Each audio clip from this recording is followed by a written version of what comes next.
দেশের প্রত্যেক নাগরিকের অধিকার ও ন্যায় বিচার নিশ্চিত করা সরকারের দায়িত্ব বলে মন্তব্য করেছেন অন্তর্বর্তী সরকারের প্রধান উপদেষ্টা ডক্টর মোহাম্মদ ইউনূস।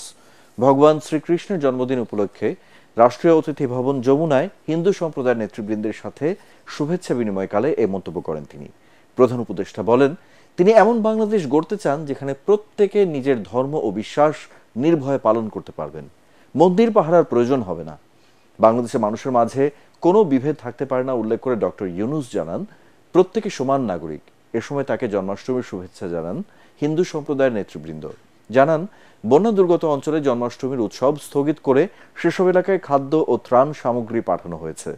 সম্প্রতি ঢাকেশ্বরী জাতীয় মন্দিরে ডক্টর ইউনূস সাক্ষাৎকালে হিন্দুদের দখল হওয়ার সম্পত্তি ও মন্দিরের জায়গা উদ্ধারে অন্তর্বর্তী সরকারের হস্তক্ষেপ চান তারা।